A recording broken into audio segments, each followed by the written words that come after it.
Isekais não deveriam existir. Sim, eu disse isso, e antes que você feche o vídeo puto porque eu ataquei o seu animezinho favorito, deixa eu ser muito claro. Re:Zero é uma obra de arte e Konosuba é muito bom. Mas sabe quantos Isekais lançam por temporada? Mais de 15. E sabe quantos prestam? Uns 2. Se a gente tiver sorte. E nesse vídeo eu vou te mostrar o porquê esse gênero é um câncer que tá matando a criatividade, perpetuando o comportamento tóxico e fazendo você aceitar a mediocridade como se fosse algo normal. Preparado pra porrada? Então pega uma pipoquinha e vambora. Sabe por quê? Receba, receba.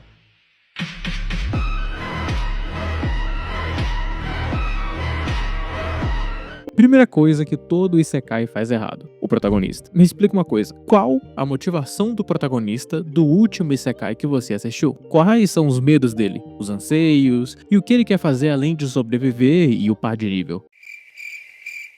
Exato, você não sabe, ou não lembra, porque não tem. A vida passada do cara foi esquecida no segundo episódio. O desenvolvimento de personagem é inexistente. O máximo que você vai ter é, ele era um nerdzinho do Japão, pipipi, popopó, acabou, só isso. Como se isso fosse uma puta profundidade, meus parabéns. E aí vem o pior: quando você tem um protagonista vazio que é overpower, você mata o conflito. E sem conflito, não tem história. E sem história, não tem por que eu me importar com aquela obra. É a morte da narrativa. E isso me leva pro segundo problema: todo Isekai é igual, é inacreditável. O protagonista morre, vai pro outro mundo, ganha poder, forma um timezinho, vai numa dungeon, tem um episódio de praia, e aí tudo se repete em um ciclo infinito de infinitos Isekais que saem toda santa temporada. É tipo se todo filme de super-herói seguisse o mesmo roteiro, palavra por palavra.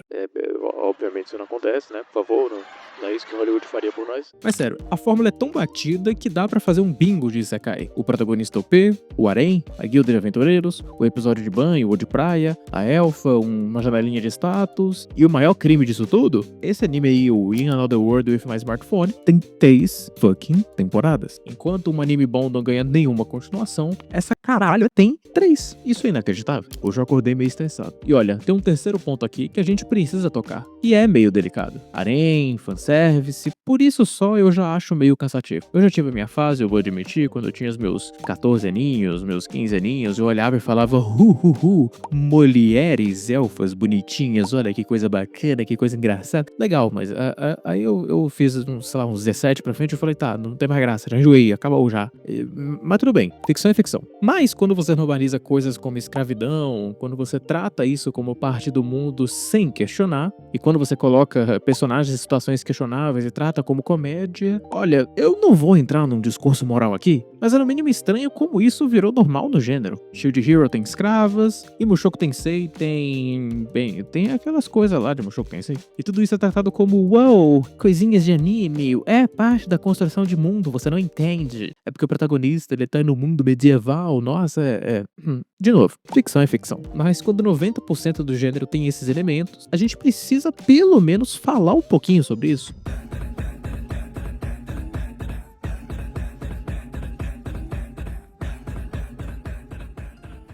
Mas MCD, todo Isekai é ruim, né? Bem, tem uns com uma premissa muito boa, isso eu tenho que admitir, e o que acontece com esses animes com uma excelente premissa? Eles viram lixo. E eu vou te dar alguns exemplos pra você não achar que eu tô falando abobrinha. The Rising of the Shield Hero, a primeira temporada foi incrível. O protagonista é traído, falsamente acusado, todo mundo odeia ele precisava provar a própria inocência, reconstruir sua reputação, sobreviver num mundo hostil. Cara, a premissa era genial. E a execução da primeira temporada foi excelente. Tinha dilemas morais, o protagonista usando a cabeça ao invés da força bruta, tinha uma construção de mundo muito foda em questão de geopolítica, de a subversão do matriarcado, só coisa foda.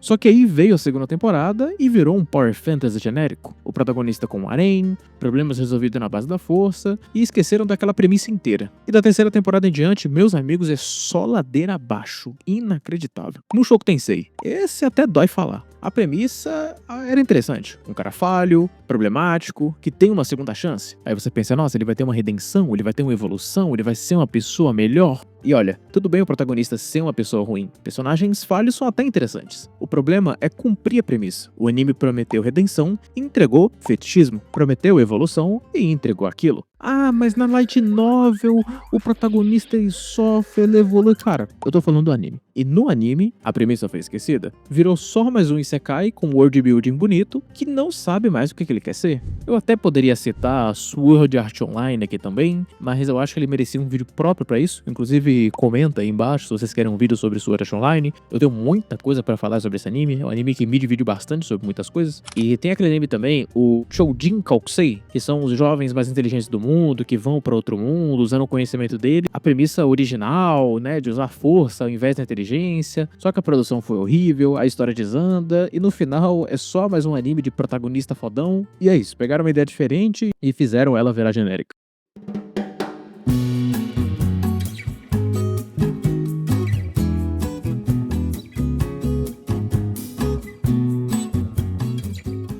Ok, eu não vou ser injusto. Tem exceções. Tem isekai bom. O problema é que eles são exceções. Konosuba funciona porque ele é uma sátira. O protagonista tem personalidade, ele não é um koropê, ele não é um cara genérico, ele é um babaca covarde que morre do jeito mais patético possível. O humor funciona, e as paródias funcionam. Ele ainda tem alguns problemas típicos de isekai, mas a sátira salva completamente. É o isekai que riu da própria cara e funcionou. Meus parabéns. Tem The Eminence in Shadow, e olha, a premissa é genérica, o design é comum, mas como eu sou um fã de sound design e, sei lá, um apreciador de alguns estilos artísticos, acabou me pegando. Ainda sofre de hipersexualização, tem muita harém, essa questão de harém e tal, tem aquela questão do protagonista ser OP e nada derrota ele, mas pelo menos tentou ser diferente em alguma coisa, e isso já é mais do que 90% do gênero faz. ReZero. Meus amigos, ReZero explique, senhores. O protagonista sofre, consequências existem, desenvolvimento de personagem, world building. Cara, inclusive eu tenho um vídeo completo sobre todas as rotas de ReZero, o link tá na descrição. Tem uns erros de informação, mas é só ler os comentários que vocês acham as correções que a rapaziada fez. Mas a qualidade tá legal, tá interessante, inclusive meu vídeo mais visto no momento. Muito normalmente, se você tá vendo esse vídeo, talvez você tenha vindo pelas rotas de ReZero, né? Vai lá ver, é interessante. Eu gostei do meu próprio vídeo, né? Não sei se eu sou muito suspeito pra falar, mas tá lá. Eu coloquei One Punch Man na lista e eu sei que ele não é um isekai, mas é um exemplo perfeito de como fazer um protagonista overpower. Se você quer que o overpower do seu anime seja o ponto, né? O protagonista fodão, o seu centro de tudo, em que centraliza e tudo roda em torno do protagonista, faz isso direito. Mostra como ele lida com a situação e como o mundo lida com isso. E o fato de eu conseguir citar meia dúzia de exemplos no mercado que lança 15 isekais por temporada só prova meu ponto. Isekai bom é muito raro, o resto é basicamente lixo.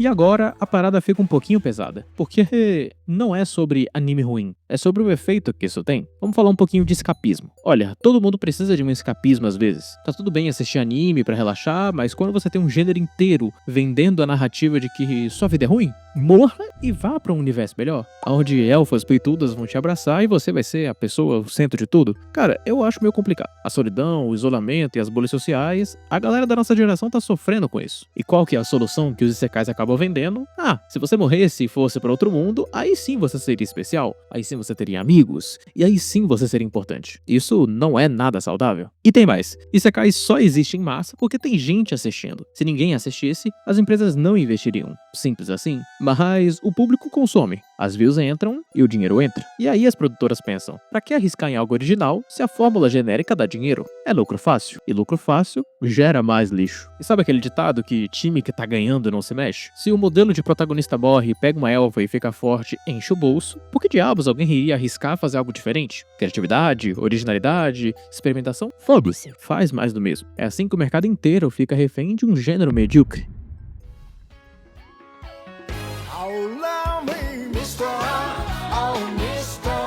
Mas espera, por que os criadores continuam fazendo isso? E olha, a gente tem dois lados aqui. O lado 1, os criadores estão presos na fórmula. Light Novel no Japão é um mercado brutal. Você precisa vender ou morre. Se não der uma atençãozinha rápida pra revista, é cancelada na hora. As editoras mandam na parada. Se seu mangá não vendeu, tentam isekai. Você já reparou que Light Novel de isekai tem o plot inteiro no título? Aquela vez que eu reencarnei como slime e construí uma nação democrática com sistemas de saúde universal e fui muito blá blá blá, enfim. Isso não é criatividade. criatividade, é exigência editorial. Então tem muita gente com ideia original sendo forçada a fazer Isekai genérico pra sobreviver. E também tem o segundo lado, os criadores estão um pouco se fudendo. Tem gente que vê fórmula funcionando e pensa, vou usar também, eu quero é dinheiro. E olha, não é crime querer lucrar, tá certo. Mas quando todo mundo faz isso, o mercado se afoga nesse tipo de coisa. E aí forma o ciclo. A publisher vê o Isekai vendendo, pressiona os atores pra fazer Isekai e o mercado embunda de Isekai. O público só consome Isekai por causa do algoritmo e da disponibilidade, a publisher vê os dados e pensa, nossa, Isekai só vende, e volta pro começo. É um ciclo vicioso, todo mundo participa. E olha, eu entendo, o cara precisa comer, precisa pagar conta, às vezes tem filho, eu também não quero ficar jogando o cabo aqui. Se a editora fala, faz Isekai ou você tá fora do seu emprego, é foda ficar jogando. Mas quando você tem liberdade criativa e ainda assim escolhe fazer o genérico número 4582, aí fica meio complicado, né? Aí você me quebra. Então, depois de tudo isso, o Isekai vai morrer, ele vai evoluir, ele vai continuar nessa mediocridade eterna? Eu tenho uns 3 cenários aqui possíveis. O cenário número 1 é uma morte lenta. Todo mundo tem o seu momento. O Harem dominou os anos de 2000 a 2010 e hoje tá basicamente morto, de certa forma. Mecha foi gigante nos anos 80 e 90 e hoje é um nicho. O Isekai, ele pode seguir o mesmo caminho, a saturação e o cansaço do público, aí depois chega um novo gênero que estoura de novo. O cenário 2, uma evolução. Os Isekais que funcionam mostram um caminho. ReZero, Konosuba, vários outros aí no mercado. Talvez a gente veja daqui pra frente algumas subversões, desconstruções, bem. O mercado amadurece. Menos quantidade, mais qualidade. É tipo o que Chainsaw Man fez com os shonens. Ele pegou uma fórmula e quebrou no meio. E o cenário número 3, um zumbi eterno, que pra mim é o pior cenário. A gente fica nesse limbo. Vende o suficiente pra não morrer e não evolui o suficiente pra melhorar. Vira aquele amigo chato que você aguenta, mas não respeita de jeito nenhum. Sinais de esperança? Tem. O público tá mais crítico. Olha o hate que em Another World with My Smartphone leva. A comunidade discute mais sobre qualidade. E tem plataformas investindo bastante em diversidade de catálogo, principalmente nessa guerra de streamings aí. E tem sinais de desespero? Também. Continua lucrativo demais pra esse gênero morrer. A cada temporada, saem uns 15 Isekais novos. Adaptações de light novel não param de sair todo momento. E a minha aposta, eu acho que vai sair uma evolução lenta. Muito lenta. Vai continuar tendo lixo aos montes, mas as exceções vão ficando melhores e mais frequentes. Talvez daqui a 5, 10 anos, a gente veja essa era como se fosse a fase ruim do Isekai. Tipo, como a gente vê os etis dos anos 2000 hoje em dia. Mas, isso só acontece se a gente, como público, parar de dar view pra mediocridade. Enquanto o In Another World with My Smartphone tiver 3 temporadas, o anime original foda não vai ganhar continuação. E nada vai mudar. Então pensa, qual foi o último Isekai genérico que você assistiu? Por quê? Valeu a pena? Se você quer ver anime bom, assiste anime bom. O algoritmo é meio cruel, mas é meio justo. Comenta aí, você acha que Isekai vai morrer, evoluir ou virar um zumbi? E olha, esse vídeo não é sobre odiar quem gosta de Isekai. É sobre um gênero que tá preso numa fórmula destrutiva. Se você discordou de mim, ótimo. Comenta, debate aí embaixo e, por favor, não começa a brigar e xingar os outros. Pelo amor de Deus, o último vídeo que eu soltei de One Punch me acabou estourando assim de uma vez. Veio um monte de gente nova no canal e um monte de gente brigando nos comentários. A gente não briga em comentário. O que vai mudar na vida de vocês se ficar gastando? Aí tem que eu tacar a porra no meu telefone com uns 300 milhões de notificação com gente brigando. Não, o diretor tem que perder a carreira dele porque ele tem que passar fome. Que porra é essa, doido? Que é isso? Eu nem taquei hate de tanto assim. Só falei que o trabalho do cara era questionável, mas o povo não. O povo quis tacar lenha. O povo é sinistro mesmo, doido. Caramba. Ah, tudo bem. Deixa o like se você gostou do vídeo. Se inscreve. E se você quiser virar membro e hypar o vídeo também, eu agradeço bastante. Agradecimento aos membros. No caso, o membro, a membra, enfim. Senhorita Café, que está sempre aí acompanhando os vídeos. Muito obrigado por se tornar membro e ajudar esse vagabundo aqui a fazer uns vídeos bacana e às vezes meio irritado. E é isso, galera. Até o próximo vídeo. Se inscreve e, sei lá, enfim. Virar membro também se quiser. Eu pago de puritano, mas eu gosto um pouquinho de dinheiro, tá?